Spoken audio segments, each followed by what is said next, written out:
Education Coordinator. And today we are going to be talking about the family roles and the importance of family support. My role at Youth Service Bureau is their Youth and Family Education Coordinator.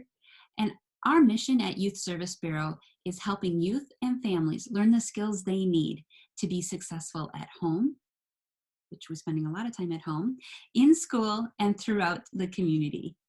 One way that YSB is meeting and living out our mission is by offering podcasts. So that is one reason we're here today, our Partner in Parenting podcast. We also have a Facebook page. It's called YSB Knows Kids. And we have a lot of great information on our website, which is ysb.net. Today I have Chaunte with me. She is a YSB therapist. I'm going to invite her to share more about her role, and we're going to talk about the importance of family support. Chaunte, thank you for joining me. Hi, Mary. Thank you for having me.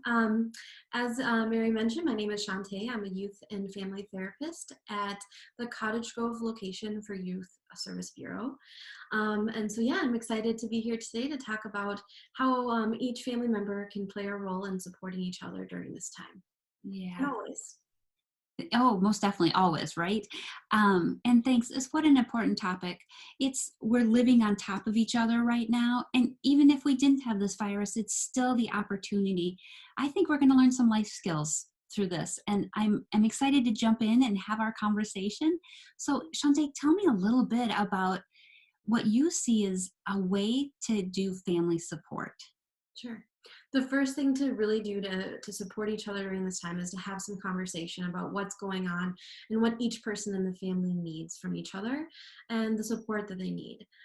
So one way to really do that is to actually have a family meeting, a structured time and place to allow everyone to communicate and ask questions, share their thoughts and feelings, raise any concerns or fears they have, and how to address those all together.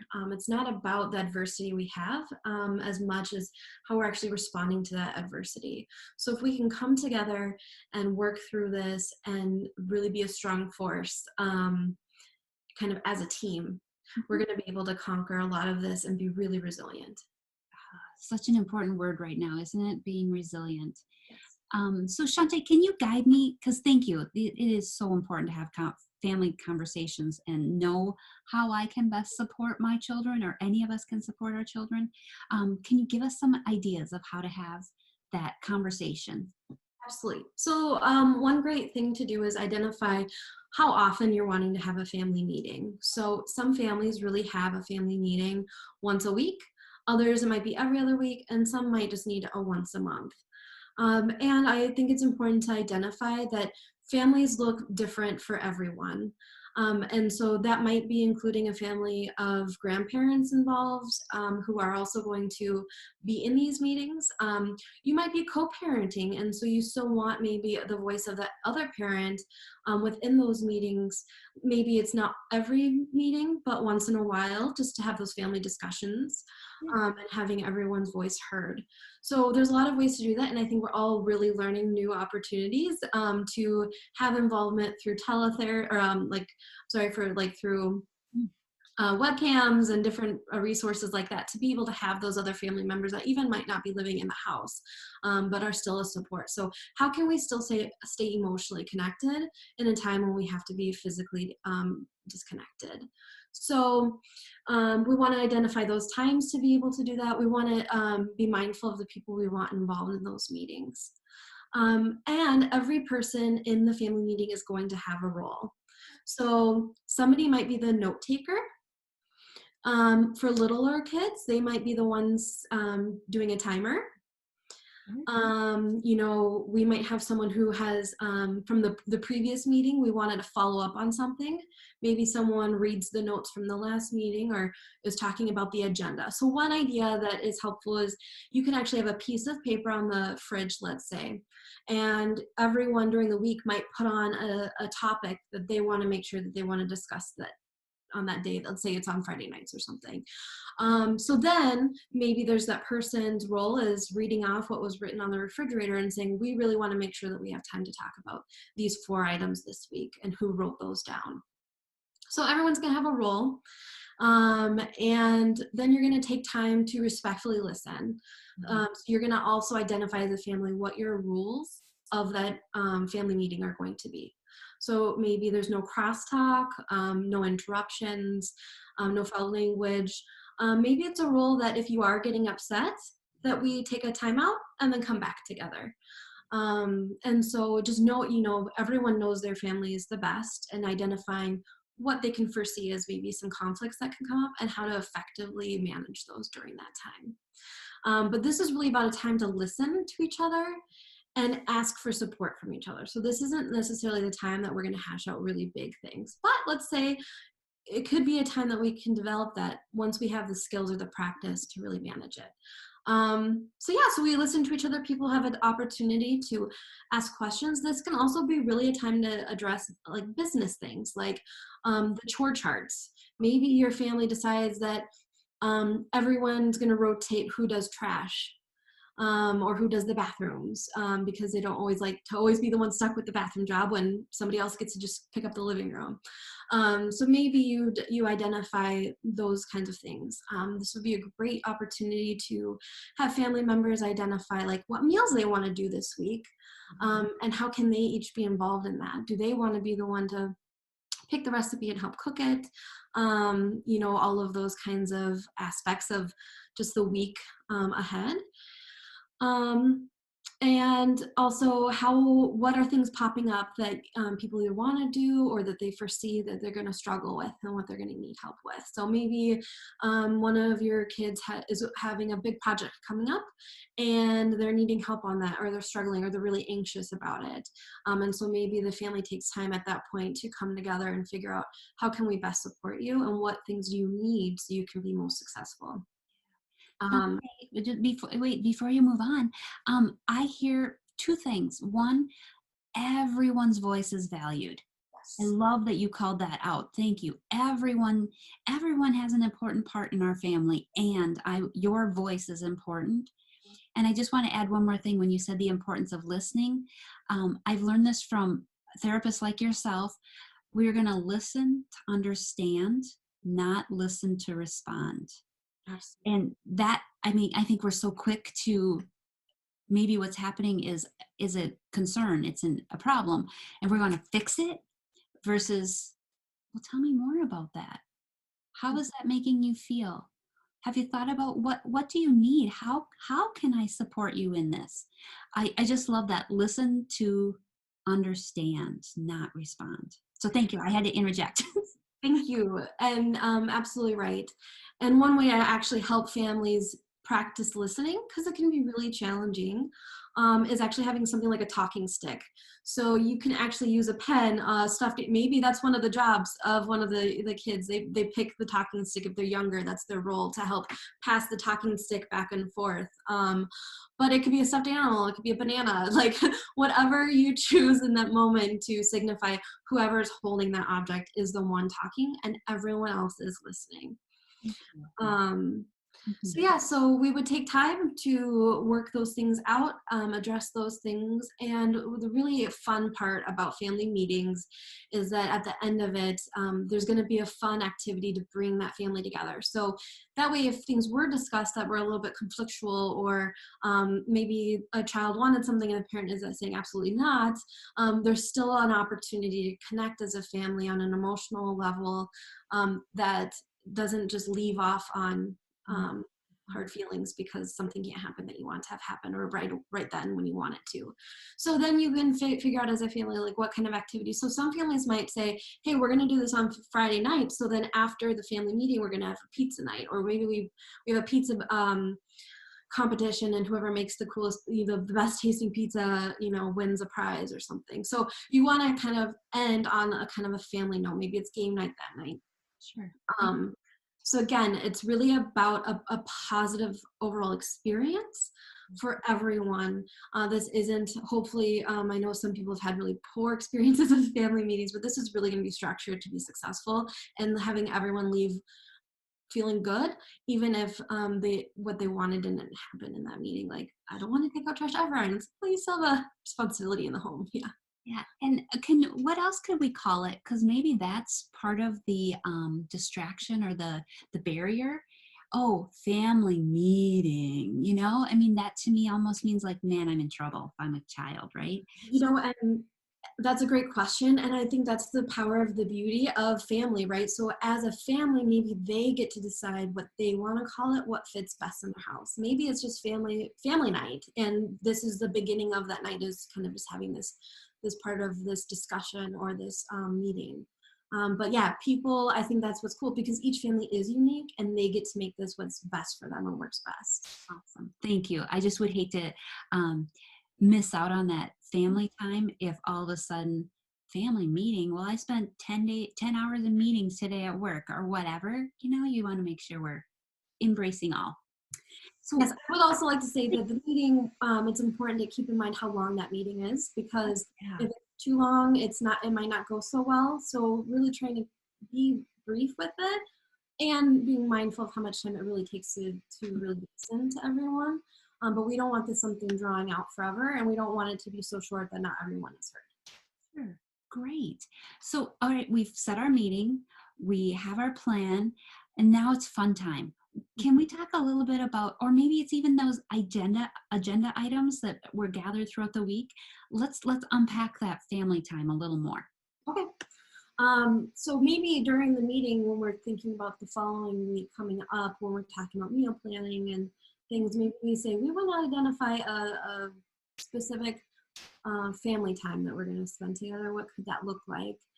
So there's a lot of different activities. So one thing that I think a lot of people are hearing right now or feeling themselves is, I'm bored.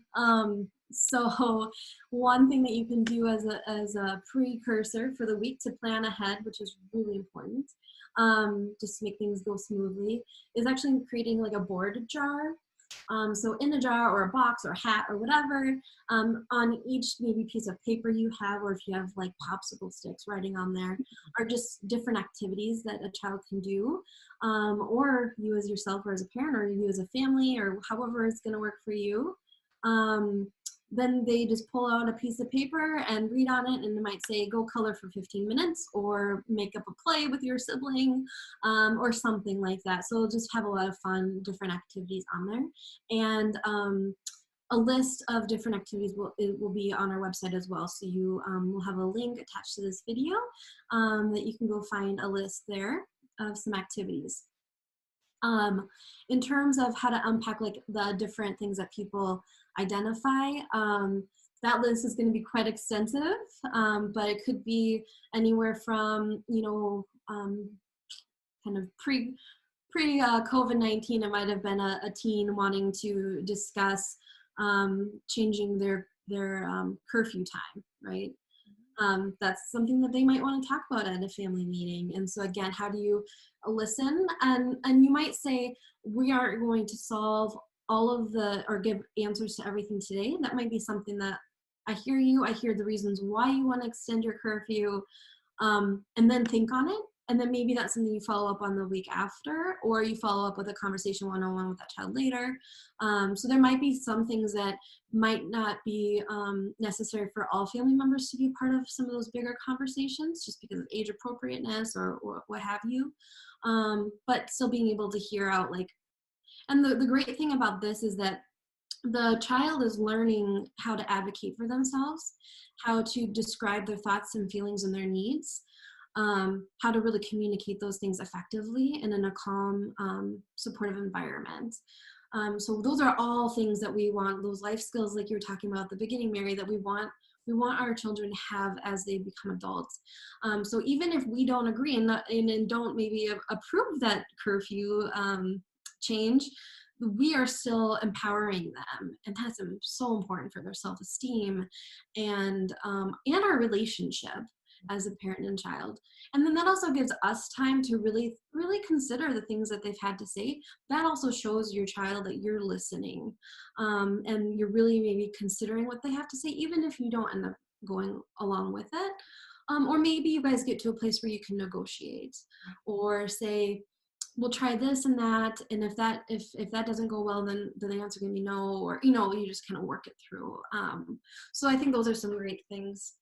But as a family, in terms of like right now, where a lot of people are bored, I'm going to name a few things that people or family members can figure out on their own and decide if they want to do or not. Right. And this is about coming together and having fun in a time where a lot of us might be feeling stressed or anxious and having a lot of uncertainty. But one thing we can be certain about is we're together in this and with each other and supporting each other. So why not try to have fun?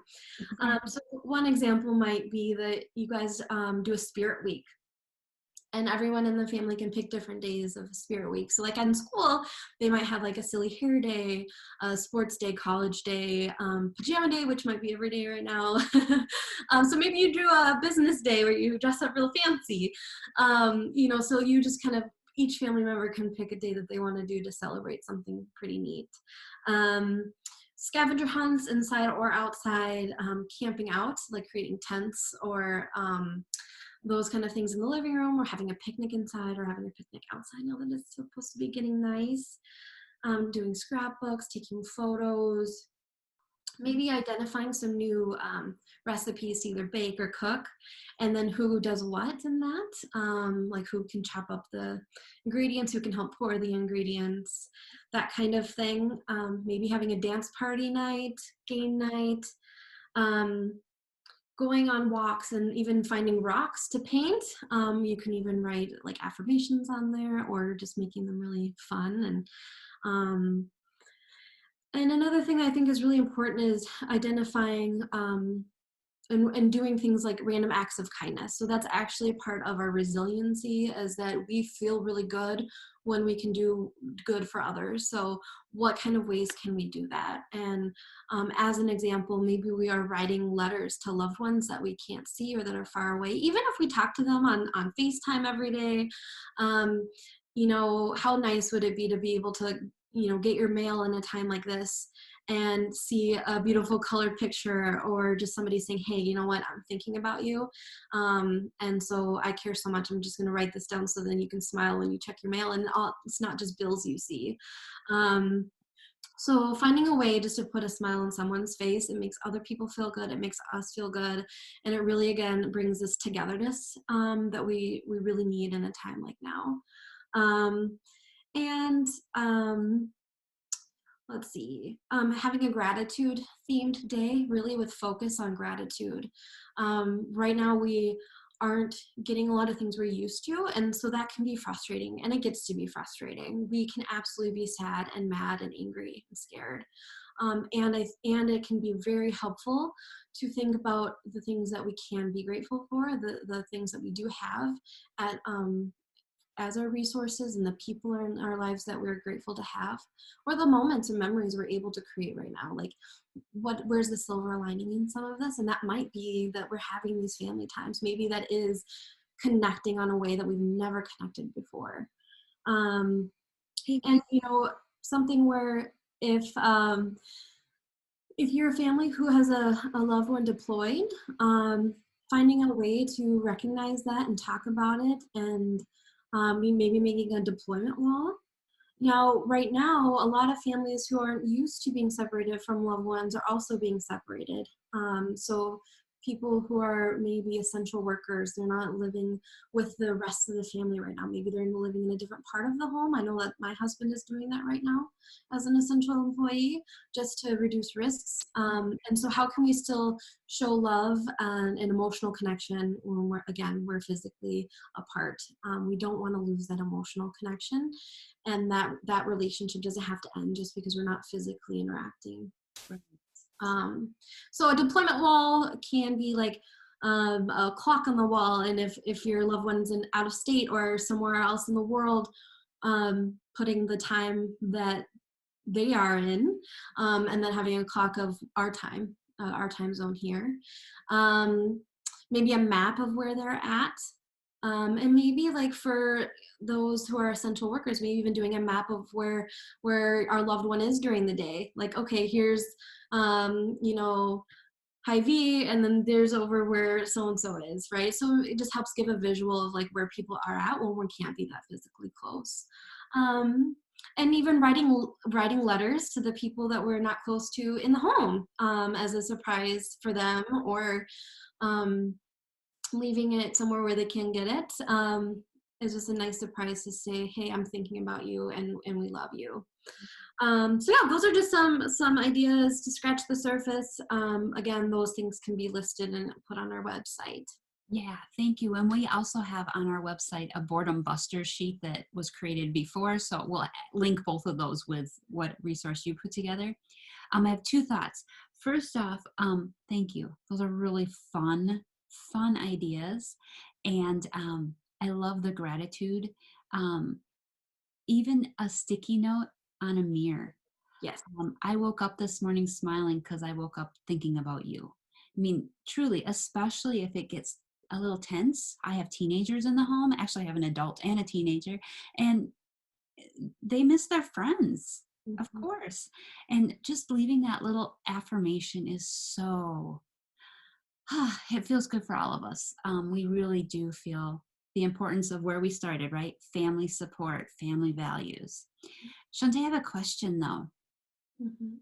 What happens if we go to that box, jar, whatever my family has created for an activity, and we pull out an idea, and I'm the only one who wants to do it? My rest of my family members are like, absolutely not.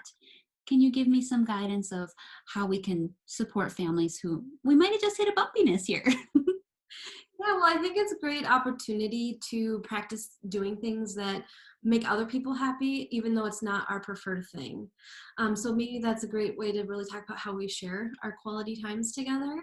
And so maybe we do a few minutes doing one thing, maybe a half hour doing one activity and then a half hour doing the other activity. And so that's okay. We don't have to always want to do exactly what other people do.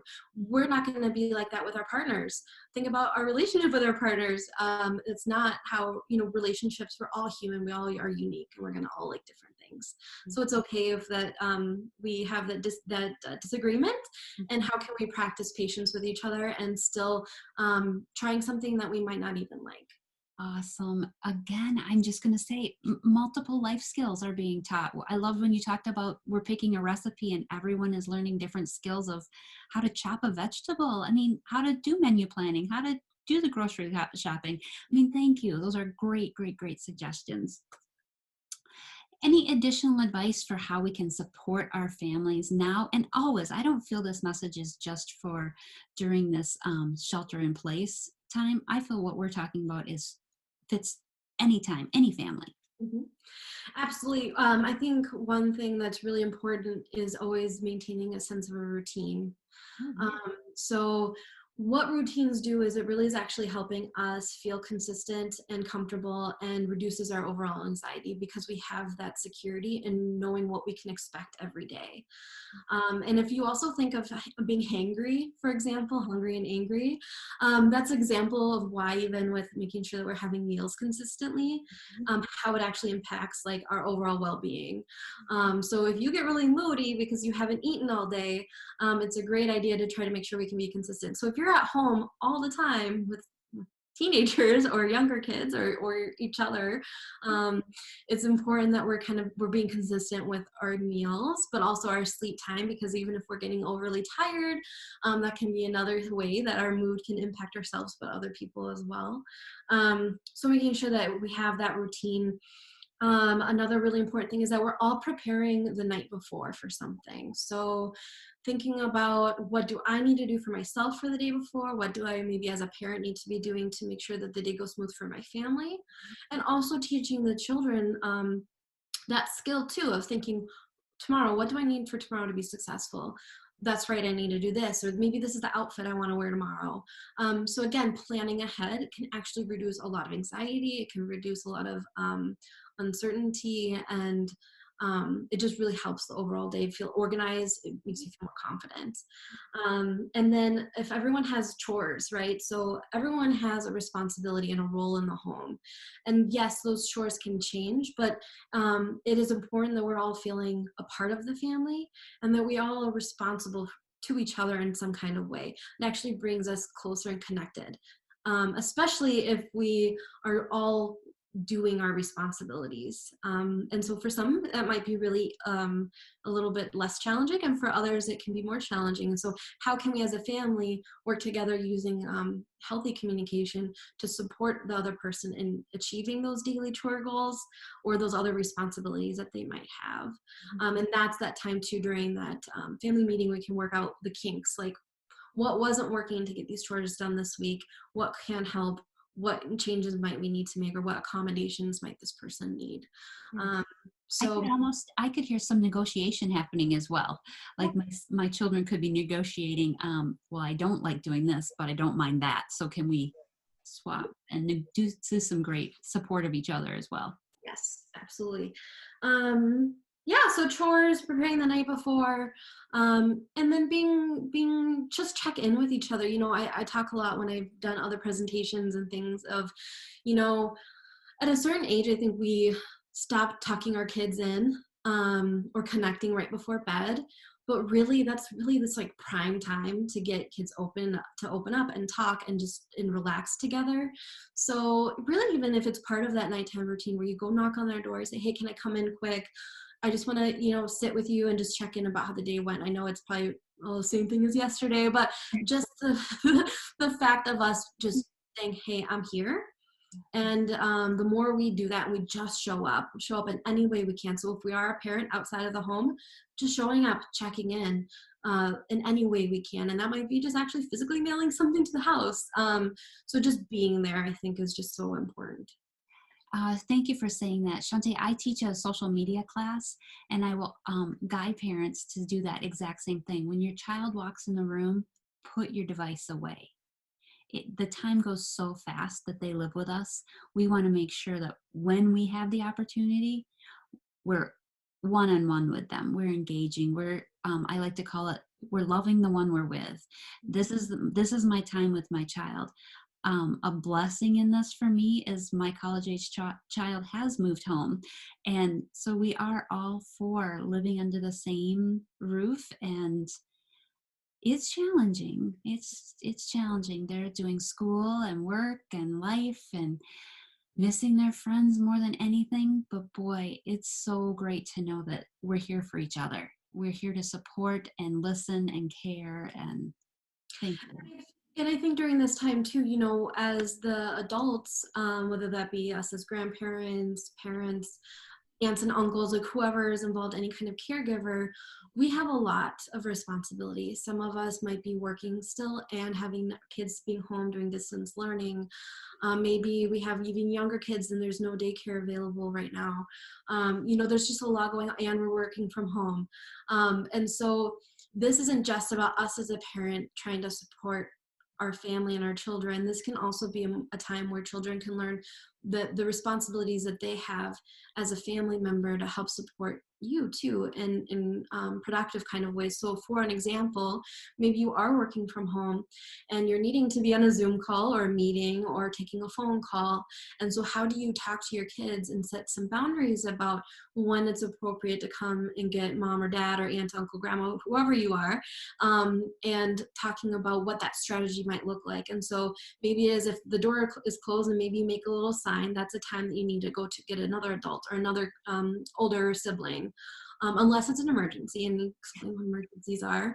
But really trying to figure out, like, this is how you can help me, is just by respecting my space and my time when I need to be doing something, and just trust that when I'm done with that, I will be more than happy to be available to you. Yeah. That makes me think of what a friend of mine is doing is with her elementary and middle school children. They created, like with sticky pads on a door, a list of, okay, these are the subjects that we have every day for school. This is the time, and then they have a fun side too.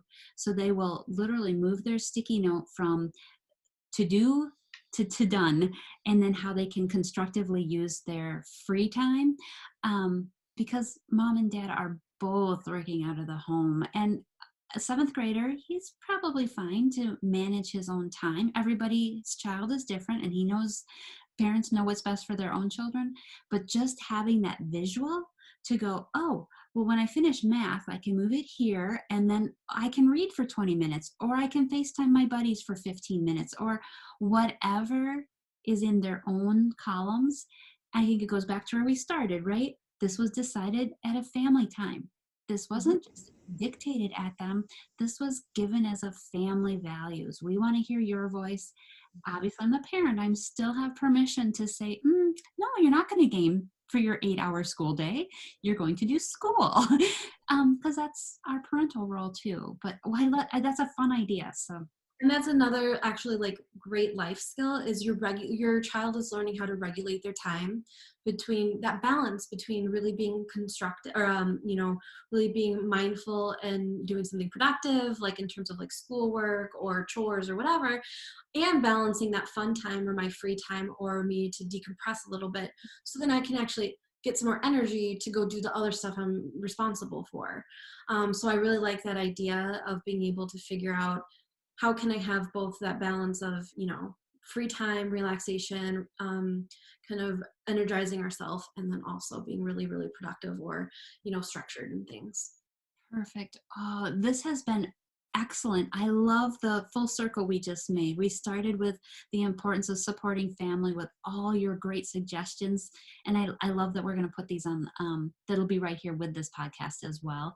Any last wrap up things that we should be including? Just remember, we're all in this together, and we all, I think, really love each other as family members, and we want to stay connected. And I think that this is a great opportunity to find ways to create new traditions or new ways to connect or new ways to relate that we didn't have the opportunity to do before. And hopefully, we'll learn some new things about each other and carry those things with us forward. Yeah. So great. Thank you, Chaunte. Thank you for the message that you delivered. Thanks for the great care you give to all your own family and the students and families that you serve through Youth Service Bureau. Um, I will include how to reach Chaunte in our wrap up here. And I wish you good health, stay well, and we'll be in touch for another time together. Thanks so much. Great.